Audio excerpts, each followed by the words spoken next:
welcome to the Essential Liberties Podcast. I'm your host, Jay David. Today we're going to take a look at an episode in history and draw some parallels to something that is happening right now. Something that is very dangerous that's happening right now, and perhaps through this exploration, we can seek to avoid things like this. Now, we've all heard the quote from George Santayana, "He who cannot remember the past is condemned to repeat it." Throughout history, we've made the same mistakes over and over. Today, I'm specifically talking about the Great Leap Forward and the Great Famine in China in the 1950s, and comparing that to something today of similar outlandish ambition that is being proposed in American politics, namely the Green New Deal. First, let's start by taking a look at the Green New Deal, and not specifically that as proposed in Congress by Alexandria Ocasio-Cortez, but how that has taken form, and it's essentially the same thing, but how it is now being proposed by the Joe Biden campaign. On Joe Biden's own website, he has the plan for clean energy, the clean energy revolution, and environmental justice. Of course, there has to be a justice component to everything that we do. Now, if we take a look at this, we're not going to get into necessarily all the details. I'm sure you've heard about this proposal.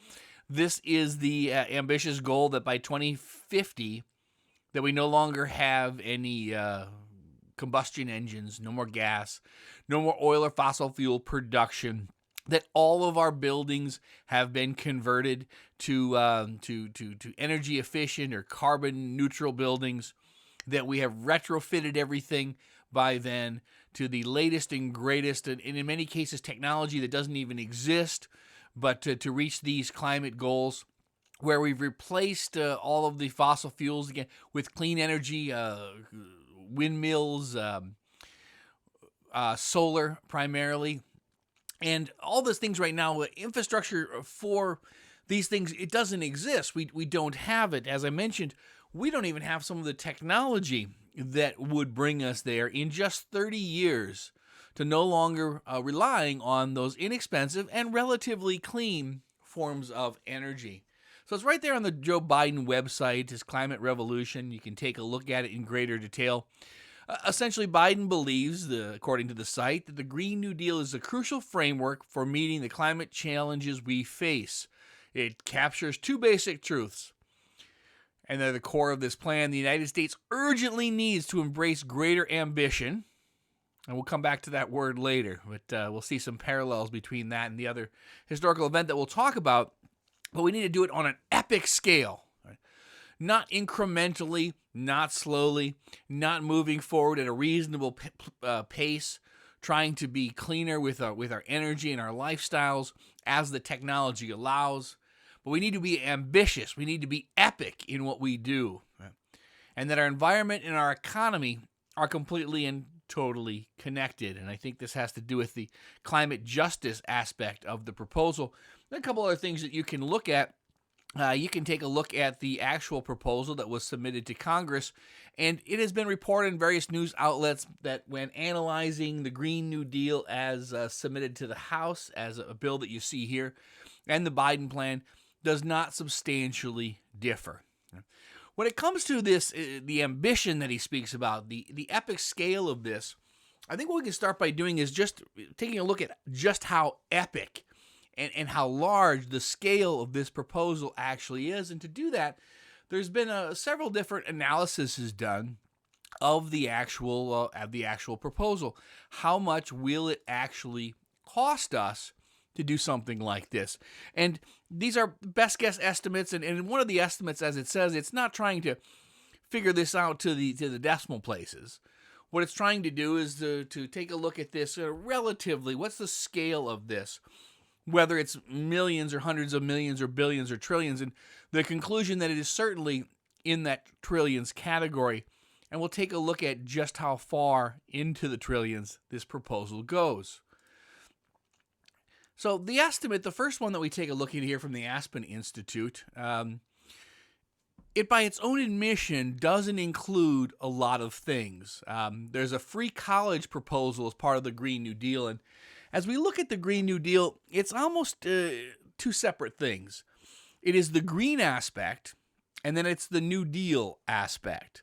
So the New Deal referring to things like free college, healthcare for all, guaranteed jobs, free, all of those different types of things.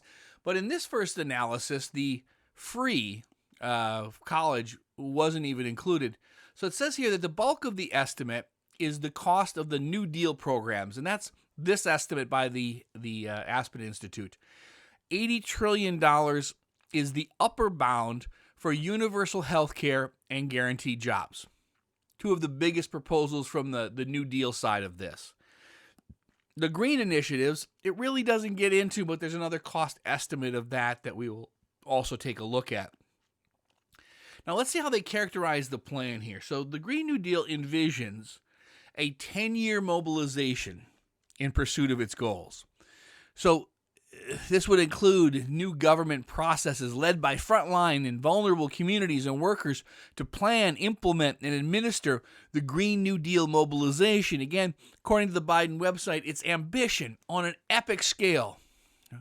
It includes a large labor market intervention. Of course, it has to, because you're forcing the country away from established energy industries to something that really doesn't exist. The labor market doesn't exist for. So the retraining, the innovation, all of those things will need to happen first. As part of this, part of the cost of this is guaranteeing the wages and the benefits for the workers affected by the transition. So essentially, if people can transition to this, they're going to be taken up by the guaranteed jobs or the guaranteed income components of this. But we're already here at a price tag for this epic and ambitious plan, price tag of $80 trillion. And that's over a 10-year period. That's what it would cost for free healthcare, not free college, right, but a guaranteed job and a guaranteed universal income for everyone. So whether you work or not, it really doesn't matter. If you decide to enter the job market, if you decide to work for a living, of course you can do that. If you decide that you don't want to do that, that's also an option that certainly has to be paid for.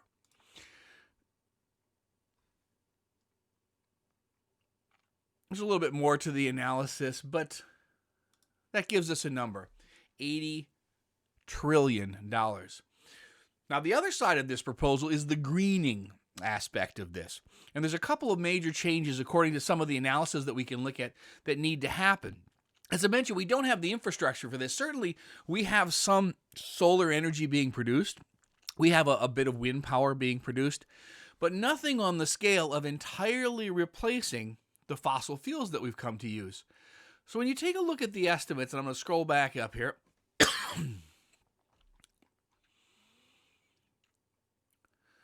what we start by looking at is, as they mentioned in this particular breakdown, is that the Green New Deal would drive the American economy into a steep economic depression. That's according to this analysis, while putting off-limits affordable energy necessary for basic social institutions. We rely on energy in everything that we do, and it's relatively affordable because fossil fuels are affordable.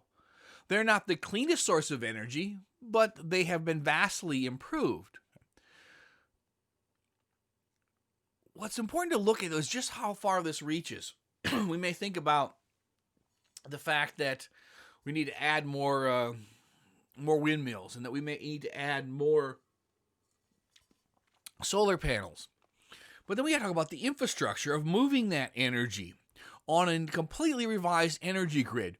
We look at the cars, the airplanes, the machinery that we use for transportation. All of that needs to be changed. According to this proposal, our entire homes have to be retrofitted deeply to conserve energy, to reach higher green standards. And this all comes at a cost. We'll look at the conclusion, then we'll take a look a little bit more at some of the details before we jump back about 70 years to take a look at how an equally ambitious and epic social experiment, economic experiment, a transitional experiment affected another country. So what they're estimating, they did this, they broke this down by 5 different states because states are a bit different in the proximity of people, in the ease of transportation. So there are some differences, but here's the price tag, and we'll look at it in total, but then we can look at it look at it per household, then we can look at it per total. Alaska actually comes out worst, and the reason for that is because of the need for transportation and movement of the energy throughout a very sparsely populated location. So in year 1, because a lot of these changes would need to be done up front, the installation of the solar panels, of the wind energy, the rebuilding of the electrical infrastructure to make this all work, the purchase of your new electric car, because cars that run on fossil fuels are not part of this proposal, the building of a national electric rail system, because airplanes run on fossil fuels and are not included. So let's take a look at just what this means. In the state of Pennsylvania, I live in the state of Pennsylvania, our upfront cost is $72,000. So slightly better than the first year cost for Alaska. In years 2 through 5, the cost drops. So Pennsylvania, the cost, because some of the infrastructure, some of these major things would have been done in the first year. Then we look at what it would be in years 2 through 5, and that's $45,000 per household. And then years 6 and into the future, $38,000 in Pennsylvania, $67,000 in Alaska. The other states falling, as you see on the screen. That's what's going to cost each of us to make this happen. Now, the question would have to be, how do we pay for this? Because this money has to come from somewhere. The government doesn't create wealth. The only thing the government runs that has the potential to bring in an income, and they don't directly run it, but let's say the U.S. Post Office, and you see how well we've done at something like that. We certainly don't want our entire economy and our industries to be run like the post office is run. But that's the reality of what it is that we are looking at here.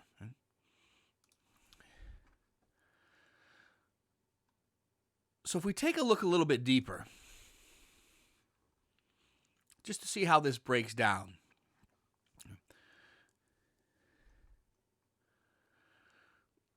And they go through some of the previous analysis, some other analyses that have been done on this particular issue, and the conclusions aren't much different. But what plays into this cost is shipping and logistics. Now, when we have to ship things by electricity, with electric power, and the vehicles that need to be created for that, there is not such a thing right now, and this gets back into the technology doesn't exist, but your tractor trailers that deliver many of our goods, there's not an electric option out there. Now, Tesla is working on one, and they tend to move mountains and get things done. They estimate the cost to be $180,000, and that's per truck that's on the road, because it would have to be replaced. So as they take a look at this, they look at some of these costs. And so this is a minor cost, but the additional energy consumption, the energy cost, because these forms of renewable green energy are more expensive, is going to figure out to be about $300 a household. So that doesn't change too much. But now we get into the new vehicles, because vehicles that run on gasoline like we're used to today, filling up at the pump and going out and driving on the road and stopping at the next gas station as we travel across the country, these electric vehicles with limited ranges, so they have limited uses, cost around $40,000. So if you look at that over 5 years, we're going to have to spend, and again, this varies by location, but somewhere between $5,500 and $7,000 per year per household to make this change. Now, that's a lot of money, but we all do need to replace our cars at certain points. But this is a cost that has to be added to the budget of every American family. Now, if we go back up and we take a quick look at the totals, just to look at that one more time, what we have to realize is that in order to make this happen, that this is so ambitious and so epic, that somewhere in our family's budget each and every American would have to come up with approximately, by the low estimates, $70,000 in the first year. $70,000 would have to come. Now, this is in addition to your regular taxes because the government has to run and continue to provide the services that it does.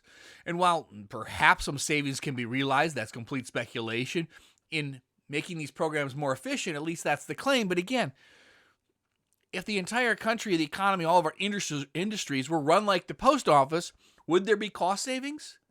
Would we be more efficient than we are? I certainly don't think so. But I guess you could create a somewhat credible argument to that effect. In years 2 through 5, each family, each household is going to have to come up with, unless you're in Alaska, approximately $45,000 a year, in addition to your regular taxes. Now, certainly in this country, we have progressive taxation. Rich people pay more than people of lower and middle classes. But how much can they pay? Even your rich friends, right? Could they fit this in their budget, plus your share and several other people's shares as well? Where does the money come from? Where does the money come from? I don't think you can answer that question because we're already talking about an estimate of $80 trillion over 10 years for just the New Deal portion of this, which is not the green portion of this, which we're taking a look at now, which estimates say may run as high as $93 trillion over 10 years. So we're looking at around $17 trillion a year to implement this program. Now, how does that compare to, say, the budget of the United States of America? It's about 5, 6, 7 times what we spend as a country on everything, and that still has to happen. So rather than a tax bill of 4, 5, whatever your bracket, whatever your deductions are, we're talking about paying 3, 4, 5, 6 times as much of our income in taxes. For many of us, if we all had to pay this share, what it would cost to implement the Green New Deal is more than we make. If they took every penny, it's more than we make. So what else is in this cost proposal? A couple things that are not in this proposal, just in case you're curious. All of the construction equipment, the road building equipment, all of the gasoline engines, your lawnmowers, none of that's included. What does it cost to replace all of that? Probably hard to say. So we looked at shipping. That's kind of where we left off. The other big component of this is the green building. So there's a term that they use in this, which is deep energy retrofits, or DERs. And they estimate the cost per unit of housing is around $40,000 to change the insulation, the windows, the heating systems to comply with no use of fossil fuels, $40,000. For commercial buildings, the estimate is $75 per square foot, and industrial, it's $150 per square foot to make these changes. What does that mean? Well, take a look at the thousands and thousands of square feet of industrial and commercial properties in just these states. What does the cost mean? I'll take a look at Pennsylvania. $1.5 trillion to just retrofit, to make them up to the energy standards of this proposal. 1 trillion, these numbers are hard. 1,502,850,000,000 just to retrofit the industrial infrastructure in the state of Pennsylvania, just one state. It's astronomical. What does this mean by household? Again, varies by state, but we're talking about somewhere around $40,000. So as a homeowner, to comply with the Green New Deal, you're going to have to completely change the structure of your house. You're going to have to insulate the walls to an incredible standard. Most walls aren't even thick enough to accommodate the insulation to make these houses this efficient. Your heating, your air conditioning, all of that needs to go. Your appliances need to be switched out. $40,000 for the Green New Deal. That's ambitious. So there's the numbers again. Year 1 household costs, $70,000. Year 2 through 5, this doesn't go away. It goes down a little bit. It doesn't go away. In the conclusion, they talk about how this plan is intended to radically reshape the American economy. Radically reshape it. Around 70 years ago, there was another economy that thought they could radically reshape the way that economy worked and the way it was ran, and they could do it at breakneck speed in an incredibly short period of time. Similar to this, right? It was called the Great Leap Forward. It happened in China. It was part of a 5-year plan. It was an economic campaign. It was a social campaign. All of those things. So what was intended to happen here was China, under Mao, after the revolution in 1949, decided that China, in order to show the prowess and the strength of socialism, was going to embark on a plan where within 15 years they were going to exceed the production of Great Britain. That was their target. The Soviet Union at the time was talking about overcoming or overtaking the United States. So Mao, not to be outdone or to be slightly more realistic than the Russians, said, we are going to overtake the production of Great Britain. Again, incredibly radical, incredibly epic, just how the Green New Deal was characterized. What happened? Right? Well, the Great Leap was the period, one of the periods between 1953 and 1976, where China's economy actually shrank. It was characterized here by an economist, Dwight Perkins. He said, in short, the Great Leap was a very expensive disaster, an attempt to radically reshape an economy beyond the capabilities of technology, resources, labor. Maybe not labor in China. They had a lot of it, and it was free. And if you didn't do it, they said, well, you had consequences. But let's take a look at some of the details here to draw some comparisons with the end in mind of not repeating what happens when you try to radically and epically reshape something before the means of doing so are even in place. So we know Mao Zedong.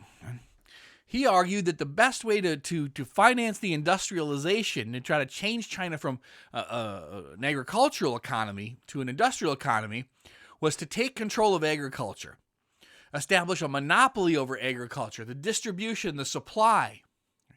That way, they could produce at a certain price and sell the grain at a higher price. Who did they sell it to? Well, they sold it to their own people. People that prior to this plan would have grown their own food, sold the surplus to their neighbors, and been able to feed themselves. So what did he do to achieve that? Well, it was epic, and it was radical, and it was ambitious. So they had to move quickly. How to do that? How do you increase the agricultural production to fuel and to feed the people in the cities, to fuel the industry that was going to overtake Great Britain in 15 years? Well, the first thing was he established communes. You no longer had your own land. You no longer had anything but a place to live on a commune where you worked together with other people. And the hope is that would create this greater efficiency. The grain production would be able to feed the people working in the industry and sell some in foreign markets in order to finance these plans. Well, let's take a look at how it turned out. Right?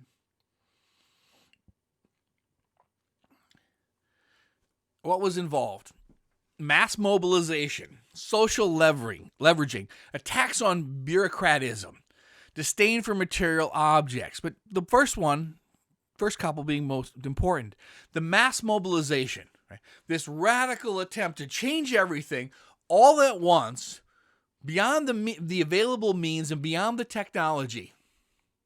That was his plan. But he was going to do it. Why was he going to do it? Ego, right? Signaling the virtues of this new, not new, but new to China, social and economic socialism that was happening. So he formed communes. He got everybody into these communes, and then once he had that set up, he decided, okay, now we're going to focus on the industrial side. We're going to focus on steel. Right? It's needed for the industrialization. We need to produce steel so we can build the buildings, the infrastructure, the bridges, perhaps sell some on the foreign markets. So they decided in 1958 that they were going to double the output of steel in 1 year. That's ambitious. That's epic. How are they going to do that? Well, all these people living on communes were going to start smelting steel in their backyards. That seems unlikely to work, and of course it didn't. And they produced a bunch of meaningless, useless pig iron, which has really no place in building and in structure. It's okay for railings and cast parts and things like that. But how did they really achieve that? Because they did increase steel production, primarily because what they were doing is confiscating every pot and pan and piece of steel that people had in their homes, melting it down, not really producing anything new, producing this useless steel. Why did it not work out? The technology wasn't there. The infrastructure wasn't there. The means did not exist. So the backyard furnaces, despite producing what was essentially garbage, continued for a long time, only because to admit failure is to admit that maybe the government doesn't have all of the answers. Now, how was everybody treated in this? Well, compliance was mandatory. Compliance was insisted upon by the government. As the article said, a quote from Mark Selden, a sociologist, "Beyond attack," he said, "beyond question, was the systematic and structured dynamic of the socialist state that intimidated and impoverished millions of patriotic and loyal villagers." These people that were Chinese, that were behind the cause. These people that were not opposed to socialism, to communism. They were Chinese. They supported the direction of the country, perhaps to a fault. How did things change for them? Well, traditionally prized local customs were deemed signs of feudalism, and they were extinguished. Again, the religion was the state, right? Not any cultural practice or community events or anything like that. One of the things they extinguished was funerals, weddings, festivals. We're seeing some of that today. Right? The party thus destroyed, it says, much that gave meaning to Chinese lives.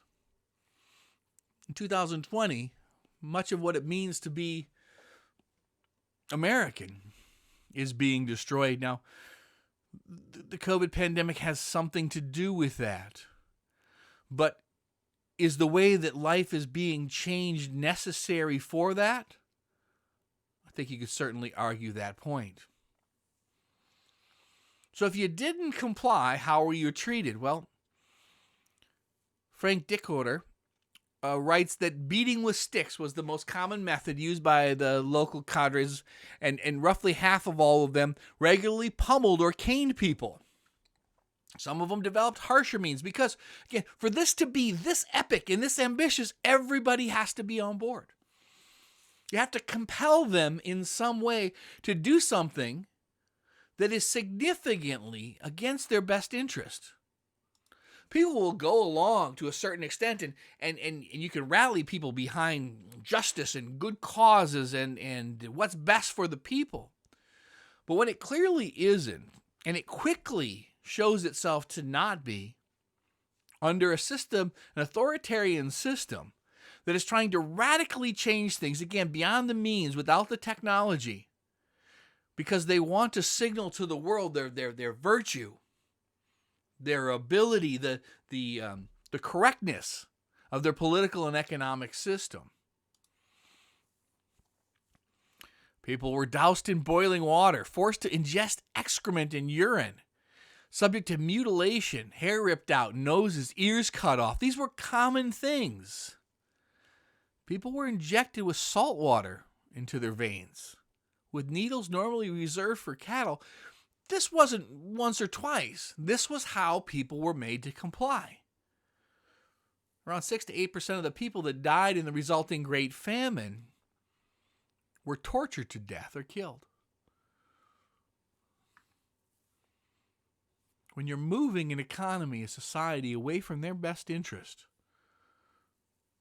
this is how you force compliance. I did an episode some time back about why communists have to kill people to stay in power. It's because the system deprives them of what it is to be a human, what it is to be a member of the society in their particular country. And force is the only way to compel in these radical and epic directions. So what were the consequences of all this? It was a famine, but how did that come about? Well, the state demanded of the local communes a certain amount of production because they needed to sell that on the foreign markets and they needed it to feed the people in the cities. The problem was you couldn't say that you were going to produce a normal amount of grain because that was just a sign that you really didn't support the cause. And if you said you only could produce what you could reasonably produce, they probably would kill you and put somebody else in your place. If you made up a number, if you exaggerated, perhaps you'd live for another year. So what happened was, these harvests, what was going to be produced, were predicted by the communes, by the local communist leaders. They predicted what they were going to produce. And the federal government took a certain percentage of that. But when you exaggerate by 3, 4, 5, even 10 times what you're going to produce, when the federal government comes knocking and says, well, this is the amount that you should have produced and this is the amount that we need, what's left is nothing for the people. Now, you would think adjustments can be made, but this is epic. This is ambitious. This is a signal to the world of the propriety, of the ability of your system, social and economic, to produce results. You can't say no. So the result was famine. During the famine, China was still one of the major producers of grain for foreign markets, and their people were starving. Because this is what they decided that they were going to do, despite all evidence or analysis saying that they couldn't do it. They were a substantial exporter of grain. People were starving at the doors of the grain storehouses because that portion was reserved for the federal government, was sent to the cities to pay for the people working in the industry. And they said they were going to beat Great Britain. And they were willing to kill their own people to get there. Now, how many people did they kill? Estimates vary. Low estimate of 30 million people is accepted. Some people say 40. Some people say as high as 60. What I want to see here, what I want to illuminate here, is the cost, the real cost to real people of these overly ambitious, epic types of reformations of society, of economies. They never work. They always fail because they work beyond them. They expect beyond the means, beyond the technology. And the people that propose them don't want to hear that they can't be done because they want to show the world the virtue in what it is that they're doing. That they have the answers, that they have the solutions that the entirety of history has not produced, but they can do it. In their wisdom, in their knowledge. It's an incredible thing to see. 40 or 50 million people. Now, with people dying around them, grain in the storehouses, estimates demanded to be far in excess of what could be produced, the people were dying. But why didn't they ever make a change? Why did nobody say, let's put the brakes on this? Well, it was generally known higher up in the party at the federal level, Mao and his cabinet. But the foreign minister, Chen Yi, said of some of the early losses, casualties have indeed appeared among workers, but it's not enough to stop us in our tracks. This is the price you have to pay. It's nothing to be afraid of. It's nothing. 30 to 60 million people starving to death, and it's nothing because the ambition of the plan became more important than how it affected the people who were forced to carry out this plan. Mao said it himself. When there is not enough to eat, people starve to death, just matter-of-factly. It's better to let half of the people die so that the other half can eat their fill. This is what happens when you try, right, unilaterally as a government to make decisions that can't be carried out by the means available to the people.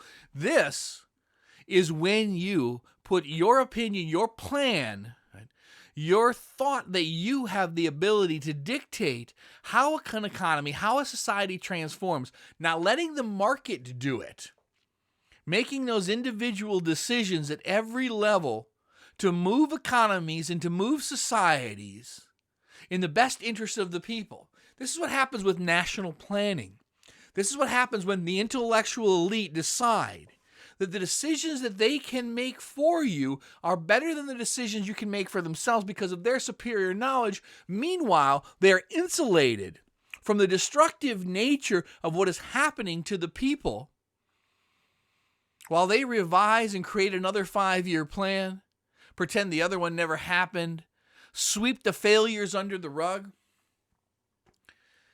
This is what socialism and communism does to the people.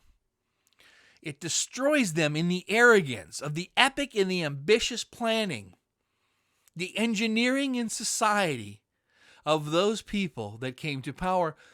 And while they sometimes come to power during revolution, by military force, they often are elected, at least initially. And why that is because people believe the promises that there is somebody that can give them everything they want, and they don't have to make it happen for themselves. They give up their sovereignty as an individual to make their way in the world, to have their success determined by their effort and their decisions. They give that away to somebody who promises them free bread, free college tuition, guaranteed jobs. I said, wouldn't that be nice if I just had all of those things? But the promise of something for nothing is the lie that has ruined more people's lives in the history of this planet than any other lie. There was a book written by the name of Tombstone, and the gentleman that wrote that book, his name is there, Yang Jiseng. He's writing about something that he was alive during. I think we tend to forget that these instances of tyranny and destruction of the people by those people who think that they can plan society, that they can use people for their own raw materials, for their plans, for the way they want to engineer a society, that this all happened so long ago it could never happen today. This happened in 1958. During the lifetime of many of the people that will see this, certainly during the lifetime of the parents, and for almost everybody, the grandparents. And to a certain extent, this is still happening today in China. But Yang Jiseng, member of the Communist Party, a good communist, his father starved during this period of time. He was so convinced it was just a personal tragedy. He didn't blame the government. But later on, he started to look deeper into this and started to tell the stories of some of the people that actually experienced this. And in his book, what was said about it was it meticulously demonstrates that the famine was not only vast, but it was man-made. The Chinese government blamed it on the weather, blamed it on climate, growing conditions. But not only man-made, but political, born of totalitarianism. Mao had vowed to build a communist paradise in China, epic and ambitious, through sheer revolutionary zeal, not logic, right? not looking at what is possible, what are the means available, what is the technology available, perhaps guiding and influencing how the economy would evolve, incentivizing toward shared goals, but by sheer revolutionary zeal, by his own arrogance and his intelligence and his ability to make decisions better than the market could make. That collective intelligence of the market, millions and millions of people making decisions in their best interest to buy, to sell, to produce. No. Someone thought they had all the answers. And look at the destruction. Look at the famine that came from it. He collectivized farmland and creating massive communes at astonishing speeds. In 1958, he sought to go further, launching the Great Leap Forward, a plan to modernize the entire Chinese economy. So ambitious that it tipped over into its own insanity.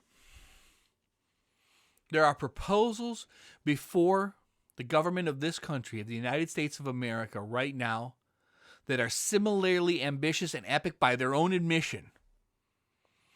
And if implemented, will tip over into the same insanity.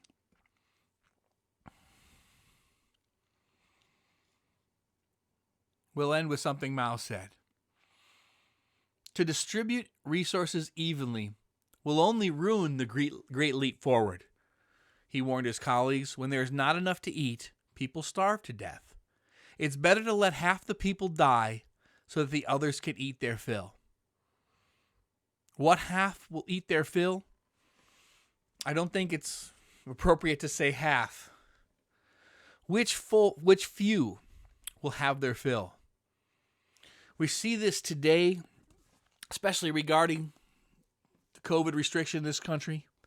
We see the governor of California eating at fancy dinners with members of his health advisory team without masks, while telling the people of California they can't go to restaurants, that they have to stay home, that there's curfews in place. We see representatives, leaders of parties, telling people that they can't get their hair cut in a salon while going themselves.